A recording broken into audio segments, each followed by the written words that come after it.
మనసు తీసేయంది ఏడుపు. ఇది ముందు మనసు పడకూడదు. మొదటి అడుగు మనసు పడడమే. మన మనసు పడుతుందా?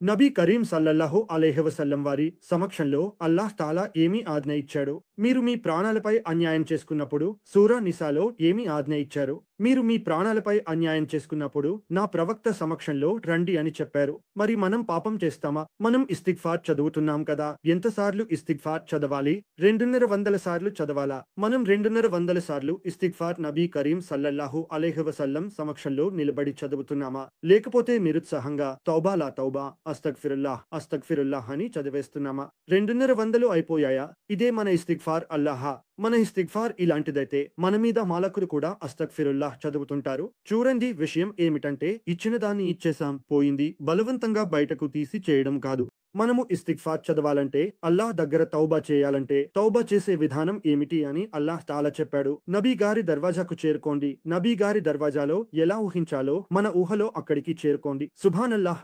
ఊహ రాకపోయినా మన హృదయానికి నమ్మకం ఇవ్వండి. నబీ గారు నా మాట వింటున్నారని. సుబ్హానల్లాహ్. సుబ్హానల్లాహ్.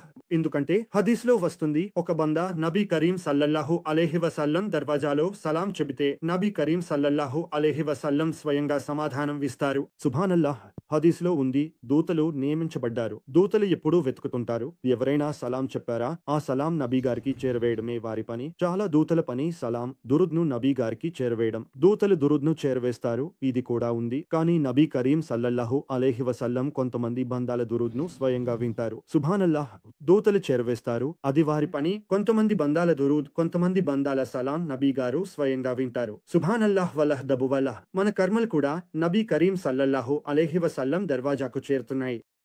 మన కర్మలు పవిత్ర ప్రవక్త సల్లల్లాహు అలైహి వసల్లం ఆ స్థానానికి చేరుతున్నాయి. మనకు అనిపిస్తుంది నబీ కరీం సల్లల్లాహు అలైహి వసల్లం యొక్క హజ్రత్ అబూ బకర్ సిద్దీక్ రజియల్లాహు అన్హు సేవలో ఉండటానికి మనం ప్రయత్నిస్తున్నాం. మన తల్లి మనకు ఈ భావనను ఇచ్చింది. నేను నా విషయాన్ని చెబుతున్నాను. మనము ఏదైనా పాపం చేస్తే ఆ పాపం నబీ కరీం సల్లల్లాహు అలైహి వసల్లం వద్దకు వెళ్తుందని మనం గుర్తుంచుకోవాలి. అల్లమా ఇక్బాల్ రహ్మతుల్లాహి అలైహి తన చివరి సమయానికి మరణానికి సమీపిస్తున్నప్పుడు ఇలా ప్రార్థించారు. ఓ అల్లా, నన్ను ఇక్బాల్‌ను క్షమించు. నీవు క్షమించేవాడివి. నీవు ఘఫూర్, నీవు రహీం, క్షమించేవాడివి. ఓ అల్లాహ్, ఇక్బాల్‌ను క్షమించు. నీవు నన్ను క్షమిస్తే నీవు నన్ను క్షమించు. కానీ నీవు నన్ను ప్రళయ దినాన లెక్క చేయాలనుకుంటే నా నబీ ముందు కాదు ఒంటరిగా లెక్క చేయు.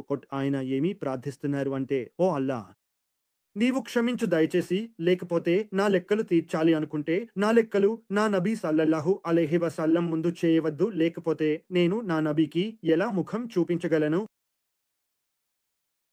హజ్రత్ అల్లామా ఇక్బాల్ రహ్మతుల్లాహి అలైహి తన చివరి వయస్సులో చివరి సంవత్సరాల్లో అల్లాహ్‌ను ప్రార్థించారు. అసలు విషయం ఏమిటంటే నబీ కరీం సల్లల్లాహు అలైహి వసల్లం గురించి మన హృదయం సంబంధం ఉండాలి. హృదయానికి సంబంధం లేకపోతే మనకు కలం ఉండదు. మొదటి సందేశం హజ్రత్ అబూబకర్ సిద్దీక్ రజియల్లాహు అన్హు ద్వారా వచ్చింది. మొదటి సందేశం అంటే మన హృదయం ఏడవాలి.